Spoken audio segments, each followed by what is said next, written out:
It's interesting because, by their context and interesting qualities, video games are a medium that lives closer to the imaginarium of urban, well-educated cultural circles than that of rural areas with less educated populations. By virtue of its technological aspect, these seem closer to be produced by people closer to high education centers, like universities, than isolated areas. This has been changing a little bit lately with the democratization of access to the tools of video game making it easier for more people to tell their stories, but yeah, I just wanted to play some chill games and I came up with an excuse to explore rural representation in them. What constitutes rural in these cases is very much open to debate. Again, this isn't a faithful or thorough representation of works that address rurality. Just cool video games I thought I might have something interesting to say about in a longer video, but not enough to dedicate a whole video to them. Have we domesticated agriculture, or has agriculture domesticated us? Has technology made us more free, or has it made us easier to control? Listen, I don't claim to hold the answers to any of these questions, we just play with the cards we are dealt. So my intent is not to preach the end of technology and the return to the caves as a form of resistance. After all, we are here and things are the way they are. I do think, however, that there's plenty to unpack here regarding this discussion and how we experience it in certain media and forms of expression. This is not supposed to be a romanticization of rural life, but rather exploring how it is represented in some works. There's lots to criticize, of course, but at the same time, by its fundamental characteristics, the rural world is usually plagued by alienation, isolation, its own ways of violence against oneself and others, and its own oppressions and its contradictions. When does resistance stop being progressive and start being reactionary? Where does the balance lie? People living on the fringes of dense population centers who, in an economic efficiency-focused society, get their access to basic needs decreased, but who nonetheless perform critical activities left to interface with nature while being lectured how to do it by the people in the big buildings. Distance is commonplace. Abandonment, loneliness. People get enticed by higher education and so need to relocate. Whoever is left behind seen as less cultured for rejecting the offerings of superior urban modernism, despite suicide rates being usually above average. The exploitation and denial of the tragedy occurring on the fringes, an event made exponentially worse under colonial systems but still occurring in small scale internally. At the end of the day, I owe the fact that I can just be using my time to do these videos that really don't matter because my subsistence tasks are outsourced. Hope one day we can all just be on the same level, cherishing what makes life life and humans human. Of course, this is also because this is a topic that is dear to me personally, but I'll mostly focus on the universality of the rural experience and avoid rambling too much about some of its local specificities, unless I think they're interesting to mention. So yeah, let's check these guys out.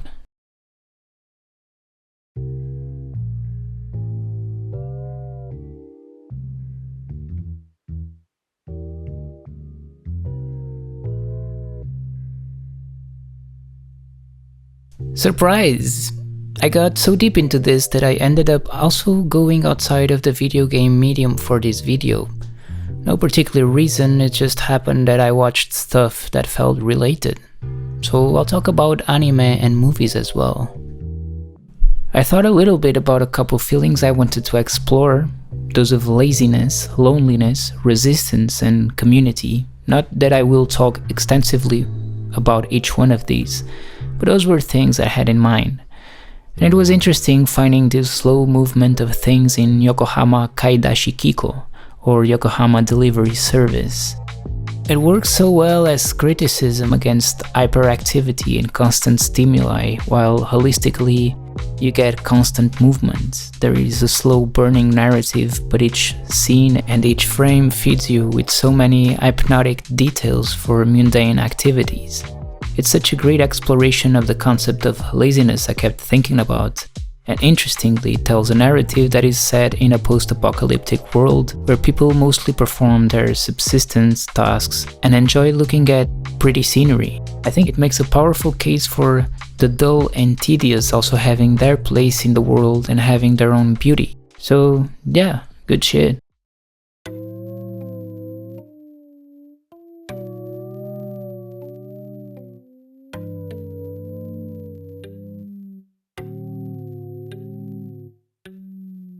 Life is full of contradictions, and before this becomes an Instagram motivational picture, I just wanted to say that some of Pastoral's contradictions were actually what made me enjoy it the most, without them impacting the movie negatively. I don't know, it's just fun seeing the movie being a bit cheeky with its commentary on rural superstitions, but still building a beauty in its art direction that I feel is very rural in itself. The surreal scenery of desolation, abandonment and dramatic skies are some of the best things in the movie, and they definitely pull me towards an awe for the absence of humankind and everything else. I feel like I lack some cultural context and I could just pretend to say smart shit, but I'll just leave it there. The movie is fucking beautiful in its visuals and poeticity.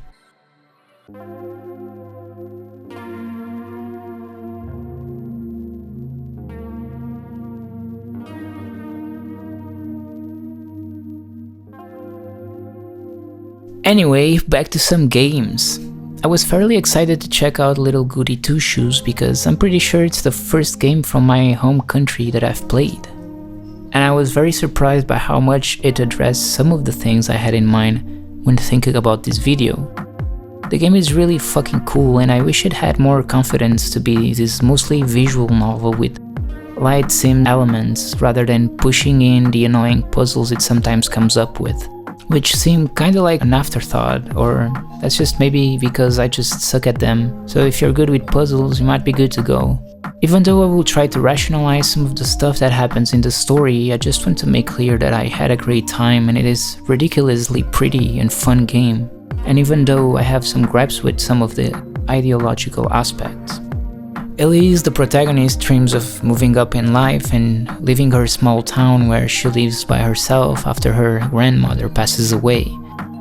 She complains about how other villagers treat her, but it's hard to see why. She does perform less visible tasks like chopping wood and collecting chicken eggs. She also has a house and some free food that is provided daily.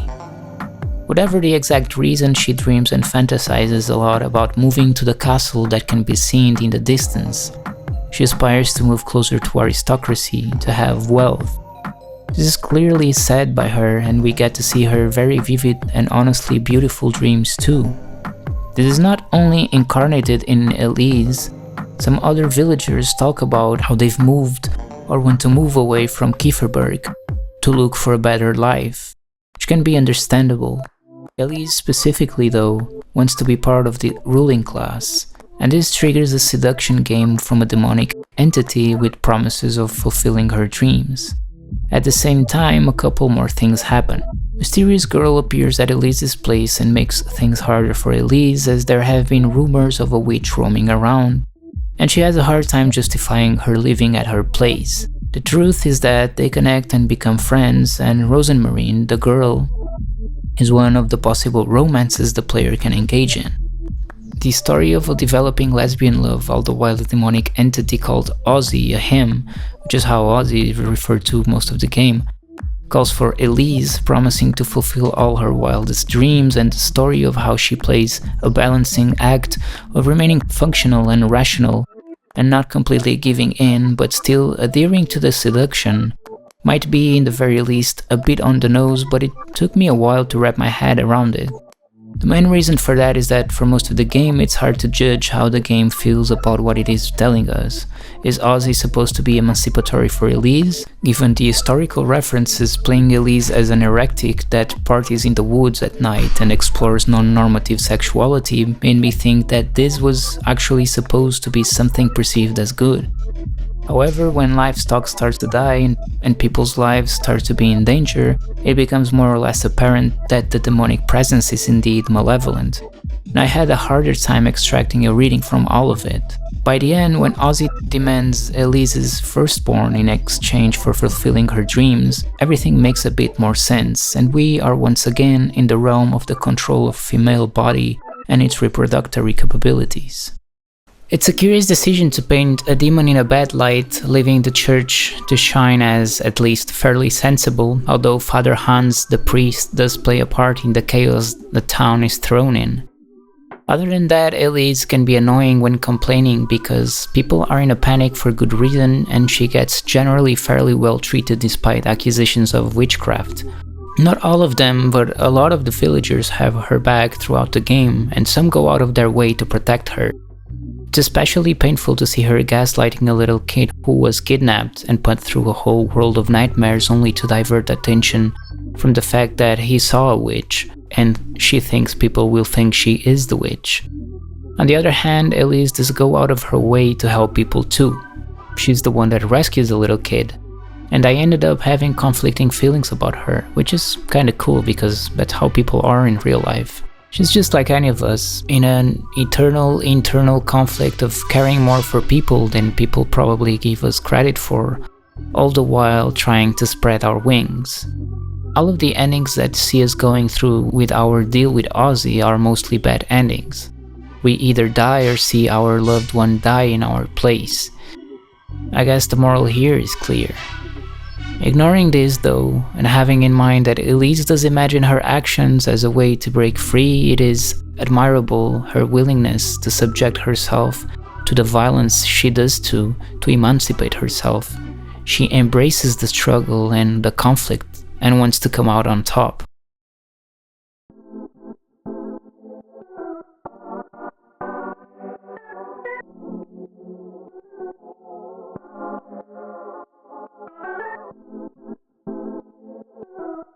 Promised Mascot Agency was fucking cool. It doesn't demand much from the player. It has an insane cozy PlayStation 2 weird vibe going on with reverb heavy jazz tracks playing while you go around just basically collecting stuff and sending mascots on jobs to rack up money.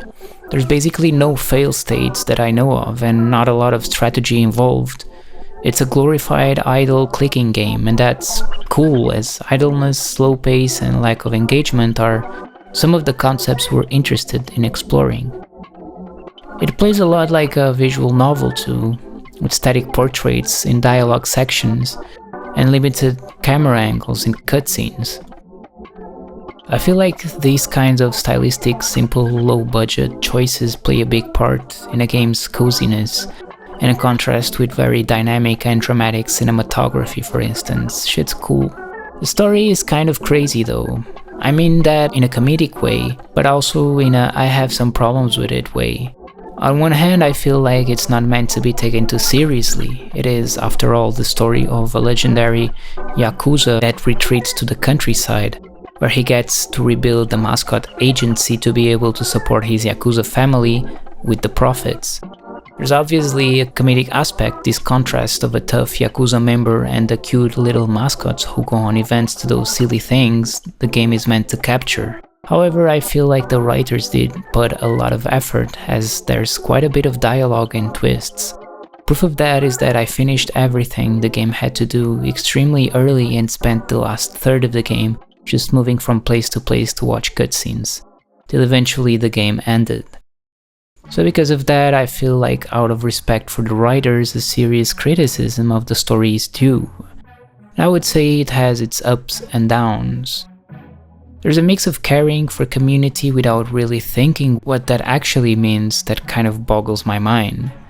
Kazomashi, the town, is an abandoned place that used to strive on some industry and tourism. So our heroes want to participate in its reconstruction, hoping that will stimulate business and in turn help the agency grow. The economicist's tunnel vision is kind of impossible to ignore. There's individualist rhetoric in the shape of each inhabitant wanting their business to grow and dreams to be fulfilled without really having any connection with what are the real needs of the community. This is made more evident by the fact that they're so dependent on tourists to come spend money, instead of actually building something from the ground up, where people can first of all have their needs attended: food, health, transportation, etc. The town was created after the union of two smaller ones, and you guessed it, they were the towns of Kazo and Mashi. One of those, I can't honestly remember which one, was seen as a savage, barbaric village where weird rituals took place, and we all know where that rhetoric might take us. On the other hand, we have the very civil and organized society of financialized tourism industry. Sometime before the events of the game, there was a mine run as a co-op by our Yakuza family. There was a natural disaster no one could foresee that killed a lot of people in the mine. The game goes a bit out of its way to talk about the machismo of the workers who refused to leave the mine on account of them being so greedy and wanting to save a moonshine operation they had going on. There's much to be said about masculinity's lack of self-regard, but the game's centric liberal take is very evident here, as it avoids making a debate about why such a tragedy would happen, what leads men to do that, and just puts the blame on them for getting killed, which is very frustrating. In any case, if you take the story under a less critical lens, it's a really fun ride, and like I said, I still enjoyed it a lot. Kept thinking that it would be kind of a fun Sunday afternoon cartoon I would enjoy to take my mind off of stuff. Also, hell yeah for the squatter mascot.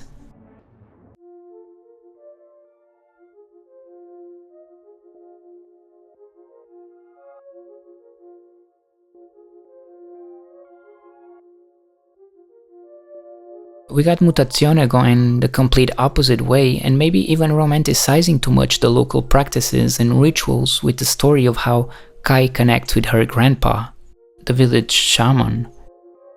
Feel like the game goes too much in that direction, but it's such a sweet game. I feel like the children's illustrated book art style would work better if everything was a bit zoomed out. Some of the scenarios are outright beautiful if you look at them from further away. The color choice is also really cool. Other than that, it isn't really my style, but that's alright. I enjoyed a couple of the side stories more than the main one, as I feel they touch on more real and interesting aspects of what it means to be part of smaller communities and of alternative ways of organizing and caring for each other. Like, in general, everyone is just caring and nice to each other despite being very different, which they admit to. It's just a great story of acceptance and dealing with difference while still connecting and collaborating. Slow-paced and lazy in a good way. You can see that reflected in the slow tunes that sound like someone just sloppily playing arpeggios on a guitar sitting on a tree. I guess that the kind of innocence the game also tries to express is enhanced and works well with the art style. That's why although I didn't really love it, also didn't really mind. It's cool. Nonetheless, it's not an innocence untouched by pain and or discomfort. Themes of loss, distance, death, loneliness float around.